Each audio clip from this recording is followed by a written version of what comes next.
Allez, ils sont là comme promis pour parler de l'offre de service de l'Office by Primonial. Qui sont-ils? Émilie Giroux-Levin, directrice du développement des outils et des services de Primonial Ingénierie et Développement. Nicolas Soufflet, directeur commercial de l'Office by Primonial. Avec nous également l'homme qui va nous passionner avec les sujets juridiques. Et parce que c'est son sujet, le juridique et le réglementaire, c'est Gianni Romeo. Et avec nous également pour nous parler produits, Martin Alix. Nicolas, je commence de suite avec vous. On va un peu refaire l'histoire. Oui. La création de l'Office by Primonial. Quand et surtout, pourquoi? Pourquoi? Donc, quand en 2015, donc création de l'Office pour répondre à deux problématiques. Un, la nécessité, et on l'a vu post-Covid, de digitaliser au maximum l'activité des partenaires CGP pour leur faciliter leur quotidien. Et deuxièmement, pour leur apporter aussi un accompagnement réglementaire qui est apparu à un moment où les règles, et Gianni pourra en parler plus longuement, mais les règles comme PRIIPs, TDA, etc. n'étaient pas encore entrées en vigueur. Et depuis, on a cette inflation réglementaire qui est apparue, on appelle ça le serpent réglementaire qui est venu enlacer nos partenaires, pas forcément tendrement, mais qui est venu enlacer nos partenaires et les contraindre de plus en plus dans leur quotidien. Donc la nécessité, c'était les objectifs de l'Office étaient de répondre à ce double moyen. Serpent, c'est mignon comme expression, c'est moins violent que terrorisme. Gianni Romeo, on parle de réglementaire. Quand on regarde l'empilement des textes, qu'est-ce qui, pour vous, comme ça, juste pour l'anecdote, a le plus pourri la vie des CGP? Oui, c'est effectivement, à mon avis, l'incompréhension de certains textes. C'est pourquoi ils sont arrivés et le pourquoi du comment. Et je pense que ça les a un petit peu insécurisés. Et ça explique aussi le rôle, l'essor de l'Office ces derniers temps, justement, concernant ce sujet. Émilie, je me tourne vers vous. Nicolas a utilisé un mot que j'ai bien entendu, digitalisation. Vous êtes en charge des outils et services chez Primonial Ingénierie et Développement. En pratique, qu'est-ce que vous me proposez dans les grandes lignes? Alors, on travaille sur des outils qui sont facilitateurs de l'activité des cabinets. On en a parlé, on va en reparler. Ils ont un certain nombre de contraintes. On est là pour les aider, pour leur faire gagner du temps, pour qu'ils soient encore plus efficaces dans leur activité au quotidien. Alors, il y a un outil historique que connaissent ceux qui travaillent déjà avec vous, c'est le cloud. Le cloud, ça fait quoi? Ça suit toute l'opération, tout le process de l'opération qu'on fait avec le client? Oui, tout à fait. Alors, le cloud, c'est un véritable tableau de bord digital de l'activité du cabinet. Alors, on va être très concret. Ça va de l'avant-vente à la vente jusqu'à l'après-vente, et de façon très concrète, lorsqu'il va vouloir retrouver des produits, faire une recherche produit, il va tout retrouver dans le cloud, il va pouvoir les comparer entre eux. Il a aussi accès à un outil qui est exclusif sur le marché qui s'appelle Mes préconisations, où il peut faire une préconisation non seulement conforme à la réglementation, mais aussi commerciale à son client en moins de 20 minutes. Tout ça en respectant les différentes contraintes. Ça, c'est l'avant-vente. Et puis ensuite, il va pouvoir utiliser nos outils de souscription, réaliser la souscription et suivre dans le cloud toute la vie de sa souscription en passant par le contrôle, les diligences qui ont été faites par nos équipes de middle office, le suivi qui est fait par l'équipe de back office et bien sûr, une fois que la vente est faite, aussi le suivi de ses commissions en temps réel. Gianni, je viens vers vous avec cette question dans les choses qu'on ne connaissait pas avant et qu'on doit connaître aujourd'hui, c'est la gouvernance produit. Les règles aujourd'hui, quand on est conseiller en gestion de patrimoine, on doit s'assurer de quoi? Alors, il faut savoir déjà que la gouvernance produit, ça s'inscrit dans un processus beaucoup plus large, qui est la sélection de fonds et de fournisseurs. Ce sont des obligations qu'on doit mettre en place avant même de proposer un produit à un client final, ou à un investisseur, j'entends. Donc, dans l'idée, cette gouvernance produit, pourquoi elle a été créée en 2018 2018 qui est l'année d'entrée en vigueur de cette gouvernance produit, aussi bien en assurance vie que sur la partie instruments financiers. Tout simplement parce que le législateur européen souhaitait s'assurer qu'il n'y avait pas de faille dans la commercialisation de ces produits. Il fallait protéger l'investisseur final. Et pour cette raison, on a demandé à ce que les fournisseurs et les distributeurs communiquent entre eux. Tout simplement. Donc, qu'est-ce que va faire le fournisseur? Eh bien, il va devoir communiquer une recette de fabrication de son produit. Il va dire, voilà, ce produit-là, il va être réservé à telle cible de clientèle. Si bien que le CGP, bien sûr, il va devoir prendre en compte cette recette, la prendre, l'expliquer à ses clients de façon à ce que lorsqu'il est commercialisé, il y ait le moins de dysfonctionnement possible. Ok, donc vendre le bon produit au bon client, sachant que le conseil, c'est la responsabilité du conseiller en gestion de patrimoine. Martin Alix, je me retourne vers vous. Vous êtes l'homme des produits. Alors, on va commencer à dire comment vous intégrez justement ces problématiques. Est-ce que vous me déchargez, à moi, conseiller en gestion de patrimoine, de cette problématique de gouvernance produit ? Moi, je vais me charger pour notre partenaire de l'Office de récupérer l'ensemble des éléments, de les auditer, de les analyser et de m'assurer qu'on a bien l'ensemble des informations pour transmission à nos CGPI pour qu'après, eux, ils puissent répercuter l'information à leurs clients. Alors, en pratique, l'offre, elle repose, c'est du primonial only ou c'est du primonial et d'autres choses ? Je dirais que c'est du primonial et autre chose. Ok, je vous challenge, si vous le permettez. On va regarder ce que vous proposez effectivement en offre. Compte titre, combien de partenaires ? 5. SCPI, combien de partenaires ? 15. Assurance vie, combien de partenaires ? 12. Aujourd'hui, on sait que le sujet majeur dans l'actualité aujourd'hui, c'est les problématiques de retraite. Donc, épargne retraite, PER ? 15 PER. Épargne salariale ? 1. Ok. La dernière fois qu'on s'était vu sur un plateau, c'était pour parler de Primo-Pacte. Quid de l'innovation aujourd'hui dans l'offre ? Il y a également les produits qui sont créés par Primonial ? Alors, comme tous les CGPI qui le souhaitent, effectivement, ils peuvent accéder à l'innovation de Primonial. Donc, ils retrouveront cette gamme Primonial. Mais la différence chez l'Office, c'est qu'on va les accompagner sur cette partie réglementaire qu'on évoquait avec Gianni, sur aussi l'ensemble des autres produits qui sont non primonialisés, je dirais. Ok. Nicolas, je viens vers vous parce que là, on est en train de parler produits. Donc, quand on est en train de parler produits, on est en train de se projeter sur le client. Mais bon, quand on est conseiller en gestion de patrimoine, on sait qu'il y a toute une partie qui est orientée client, puis il y a toute une partie qui concerne la vie du cabinet, la rémunération et des choses comme ça. En pratique, comment ça se passe ? Les produits, j'y accède, je dois demander une convention.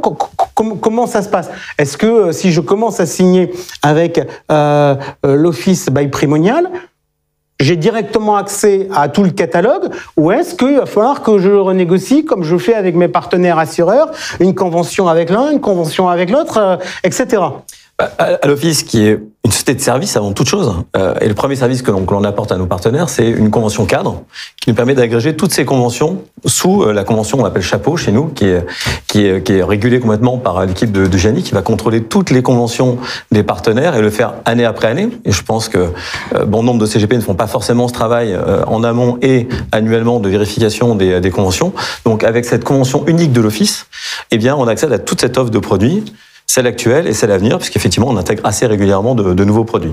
Comment ça se passe sur des sujets d'argent, genre mes commissions ? Vos commissions, alors... Parce qu'en pratique, vous dites, on adhère à une convention, c'est quoi ? C'est du co-courtage ? C'est du co-courtage, on a un système de co-courtage qui est le système de fonctionnement de Primonial Partenaires dans son ensemble depuis toujours, par ailleurs. Donc on est effectivement dans un système de co-courtage, donc on va être co-courtier grossiste et co-courtier en face du client. Nous, notre travail va d'ailleurs s'arrête là où commence celui du CGP, c'est-à-dire qu'on n'est pas dans le conseil, on est vraiment dans la sélection de produits et l'accompagnement en termes de services. Et donc on est effectivement dans ce co-courtage, donc tous les produits qui sont proposés sont à disposition immédiate. Le partenaire, s'il a déjà des conventions avec tel ou tel fournisseur qui est référencé à l'Office, eh bien on va, comme on dit chez nous, le débrancher de son fournisseur pour le brancher à l'Office. S'il veut partir, c'est la même chose, on débranche pour le rebrancher chez son fournisseur. Et en termes de rémunération, eh bien on va agréger toute cette collecte chez nous d'abord, et évidemment les commissions qui sont attachées. Et tout ça ressort sur un bordereau unique qui a été développé au sein du cloud. Donc le partenaire va retrouver toutes ces commissions agrégées, fournisseur par fournisseur, client par client, produit par produit, sur un seul et même document, ce qui là aussi est un service plus de l'Office. Donc ça veut dire, Émilie, dans ce que vous m'avez dit tout à l'heure, que dans le cloud, formule où je retrouve tous les produits, etc., j'ai également mes commissions. Oui, tout à fait. En fait, vous retrouvez vos commissions et vous êtes capable non seulement de voir vos commissions de l'année, celles qui sont à payer, puisque nous, quand une affaire est enregistrée chez nous et qu'elle est complète avant le 20 du mois, c'est payé avant la fin du mois. Et ça, le CGP va pouvoir voir à tout moment ce qui lui est dû et donc avoir aussi une vision sur son chiffre d'affaires et comment organiser son chiffre d'affaires. Nicolas, je rebondis sur ce que vient de me dire Émilie. Ça veut dire qu'une affaire saisie avant le 20 sera payée, même si l'assureur et tout ça un peu merdouillé. Ça arrive parfois qu'il y ait des petits sujets concernant sur la place. Ça arrive, effectivement. Donc, effectivement, toutes les affaires qui sont saisies dans le système par le middle office de l'Office, parce que là aussi, c'est un autre service que l'on propose, un middle back, toutes les affaires qui sont saisies le 20 du mois sont payées le 30. même si nous n'avons pas touché les sommes, évidemment, des fournisseurs, ce qui nous amène aussi à contrôler de façon efficace l'encaissement des commissions, puisque comme on avance cette trésorerie, il est évident qu'on doit s'assurer que nous sommes justement payés ensuite par les fournisseurs, ce qui n'est effectivement pas toujours le cas pour les CGP. Nos partenaires souvent nous disent qu'ils ont quelques petits problèmes d'encaissement sur des produits qui sont commercialisés en direct. Martin, je suis un peu tordu. C'est sympathique votre offre. Vous m'aviez dit, vous avez combien de produits? Tout à l'heure, je vous ai posé des questions sur le nombre de fournisseurs. Combien de produits On arrive à peu près à 120, 130. 120, 130 produits. Ok. Il s'avère que j'en ai un. Il me paraît qu'il est pas mal. Je trouve qu'il est pas mal, mais il est pas chez vous. Qu'est-ce que je fais? Je vous appelle? Vous faites quelque chose pour moi? Vous le regardez? Vous me dites de me débrouiller? Ce qu'on veut apporter, c'est de la sérénité, pas des contraintes. Donc ce qu'on va faire, on va discuter ensemble, vous allez nous envoyer les éléments, nous on va les regarder, soit on les prend et dans ce cas-là, on l'intègre dans la convention cadre auquel le CGPI fournit, comme l'évoquait tout à l'heure Nicolas, soit on ne le prend pas, on vous explique pourquoi nous, on n'est pas confortable avec les produits, et après vous avez cette liberté, vous, CGPI, de le faire. Gianni, je reviens vers vous. Sérénité, vient de dire Martin. Je dirais que s'il y a bien un secteur sur lequel les conseillers en gestion de patrimoine cherchent de la sérénité, c'est bien le vôtre. Autrement dit, la réglementation. Alors, déjà, en quoi vous pouvez m'aider? Juste, je vais vous prendre un exemple tout bête. Vous me dites si vous faites ou si vous faites pas. Je viens de me prendre un contrôle ACPR. Vous pouvez m'aider ou pas?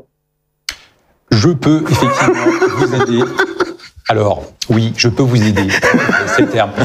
Alors, il y a un travail collaboratif qui est mis en place avec chaque CGP partenaire, justement, de notre plateforme. Le problème, il est où? C'est que tout simplement, encore une fois, c'est un problème de terminologie. C'est-à-dire que le CGP partenaire, souvent, ne comprend pas où veut en venir le contrôleur, parce que lui-même n'a pas forcément toutes les clés de compréhension par rapport à tous les aspects réglementaires. Nous, on est là, on va faire le traducteur réglementaire, et en fait, finalement, on va le rassurer. Tout simplement, on joue un rôle de nourrice réglementaire de façon constante. C'est pour ça que notre porte est ouverte. Il nous appelle quand il veut. Alors, pas la nuit, hein, on essaie d'éviter, mais autrement, voilà, on est toujours disponible. Alors, la nourrice réglementaire, je veux bien. Donc, ça veut dire quoi? Vous cherchez à me biberonner pour que j'arrive à m'en sortir. Vous me donnez de l'information à quel rythme? De façon régulière, mais au fil de l'eau, j'ai envie de dire. C'est-à-dire au rythme des publications de la CPR, au rythme des publications de l'AMF, de façon à ce que nous, on puisse sélectionner l'information que lui doit avoir besoin pour exercer son activité, et on lui apporte finalement l'information sur un plateau, directement chez lui. Et ça, et attention, parce que, bien sûr, ça ne s'arrête pas là. C'est-à-dire qu'on va bien sûr l'accompagner d'un certain nombre de formations, puisqu'on sait très bien que l'information peut rentrer d'un côté et sortir de l'autre, donc on va le former sur certaines dispositions, par exemple les réclamations, et lui dire par exemple voilà comment il faut appréhender le sujet. Ok, puisque vous me dites ça, les réclamations, l'autorégulation, vous m'avez remonté les bretelles en me disant mon petit gars, il faut quand même que tu penses à adhérer à une association parce que sinon tu n'auras pas ton ORIAS cette année. Exactement, c'est ce qu'on a effectué justement fin de l'année dernière. On a rappelé à tout le monde l'obligation d'adhérer à une association professionnelle, et surtout on leur a demandé de le faire le plus tôt possible parce qu'on savait que aussi l'ORIAS changeait de CRM et qu'il risquait aussi d'avoir des problèmes de manipulation de l'outil. Ok, je reste avec vous sur les sujets réglementaires. L'un des grands changements, on en parlait la semaine dernière dans l'émission traditionnelle, et plus encore, c'est les préférences ESG des clients. Mm-hmm. La règle aujourd'hui, c'est quoi? Alors, la règle. Alors, la difficulté de cette réglementation, c'est qu'on a mis la charrue réglementaire avant les bœufs, puisqu'on a imposé des obligations aux sociétés de gestion, aux intermédiaires, mais on aurait peut-être dû commencer par le... Vous ne savez pas de quoi déjà on parlait. C'est ça. Enfin, en tout cas, on essaie de comprendre. Bon, aujourd'hui, il y a des obligations qui sont en application depuis août de l'année dernière pour les courtiers et depuis le 1er janvier 2023 pour les CIF. On les accompagne et on a eu justement cette chance grâce justement au digital de leur proposer des choses, notamment la possibilité de proposer un questionnaire de préférence durable qui répond aux obligations taxonomie, ESG, parce que vous savez qu'il y a toutes ces réglementations qui s'entrecroisent, qui s'entrechoquent, et donc grâce à ça, grâce à l'action... Grâce à Émilie, on va dire. Donc Émilie, alors en pratique, vous avez fait quoi dans le cloud? Qu'est-ce qui a été mis à disposition des conseillers sur ces sujets de préférence durable? Alors, on a mis à disposition, dans le cadre de notre outil exclusif qui est Mes préconisations, on a mis à disposition ce questionnaire ESG, bien avant l'heure, puisqu'il était en production, comme on dit, le 26 décembre. Donc il est utilisé maintenant par les CGP de l'Office depuis plusieurs semaines. Et c'est un questionnaire qui a aussi une visée pédagogique. C'est-à-dire c'est souvent difficile, c'est ce que tu dis, toi Gianni, d'expliquer aux clients pour qu'ils comprennent justement l'impact de toutes ces réglementations liées à la finance durable. Et donc c'est un questionnaire qui permet de faire l'adéquation tout en étant très pédagogique avec son client. Martin, est-ce que finalement ce sujet de préférence ESG, ça vous a amené à revoir quelque part l'offre produit qui est en catalogue? Ça m'a pas amené, ça m'amène maintenant et même en cours d'aller voir l'ensemble de nos fournisseurs, comme on les appelle, donc assureurs, sociétés de gestion, pour s'assurer encore une fois que l'information redescende bien jusqu'à nous, au CGPI et enfin aux clients, surtout les acronymes, je vais presque dire barbares, de SFDR, taxonomie, durabilité. Si on sort de ce sujet-là, j'évoquais tout à l'heure l'expertise innovation qu'il y avait chez Primonial. On se rappelle Sérénipierre, Target, Primopact, etc. Aujourd'hui, quelles sont vos réflexions? Dit autrement, qu'est-ce que vous n'avez pas en catalogue? Vous vous dites, ce serait pas mal qu'on y réfléchisse. On continue ce travail, je dirais, de démocratisation et d'accessibilité sur les classes d'actifs alternatives. Donc on a commencé sur le private equity chez Primonial. On a été encore un peu plus loin à l'Office en référençant des offres additionnelles. Et on regarde aussi ces sujets de durabilité, d'investissement qui font du sens pour les clients. Et c'est des sujets qu'on regarde et qu'on va mettre à disposition de nos partenaires de l'Office dans les prochaines semaines. Nicolas, je me tourne vers vous parce que tout à l'heure on a parlé d'argent, on a parlé des commissions, comment vous recoupiez les bordereaux, comment une fois que les affaires étaient saisies avant le 20, j'étais payé avant le 30. Donc ça, c'est l'argent qui rentre dans cette poche. Mais j'imagine que tous ces services, on va parler d'autres poches, où l'argent sort, ça a un coût. C'est un coût effectivement qui va être en fonction des encours agrégés par nos partenaires au sein de l'Office, de leur collecte. Sur la partie financière uniquement, tout ce qui concerne l'immobilier et les CPI sont rémunérés au taux normal de ce qu'ils auraient en direct. Et effectivement, c'est un coût parce que on le voit aujourd'hui, on est tous réunis et encore, il y a plein de gens en arrière-ban qui sont là pour accompagner nos partenaires dans leur développement et également tous ces services, tout cet accompagnement qui est réassuré par toutes les fonctions régaliennes du groupe. Le Compliance Group, par exemple, qui va épauler Gianni ou Martin dans la sélection des produits. Émilie, je reviens vers vous pour conclure, parce qu'il y a une actualité chez vous. Ça a été, on a parlé d'outils, on a parlé de digital, on a parlé de The Cloud, et puis il y a une nouvelle application qui a été mise en œuvre chez vous, qui s'appelle All In. Ça fait quoi ? Ça fait tout. All-in, c'est une application pour le client avant tout. C'est ça qui est important. On a parlé d'outils CGP, là on est sur une application pour le client, donc pour renforcer la relation entre le client et le conseiller, l'interaction entre le client et le conseiller. Alors c'est très simple, All-in c'est une application qui est livrée avec le contrat Primonial, contrat, placement Primonial. Le client a une application qui va aller télécharger sur le store, qui va pouvoir ouvrir comme toute application avec Face ID, c'est quand même très, très pratique. C'est une application qui lui permet de valider en 3 clics les propositions d'arbitrage de son conseiller, les propositions de versement. En termes d'interaction, on va au ça va vite. Ça va vite, c'est hyper rapide. En 2 secondes, j'ai validé mon arbitrage, ce qui est quand même pratique. Tu parlais de nombreux ordres d'arbitrage qui arrivent parfois. Là, avec All-in, c'est beaucoup plus simple. Et c'est une application qui va plus loin, puisque nous lançons là une version premium, qui est une version où le client va pouvoir agréger son patrimoine externe et le partager avec son conseiller.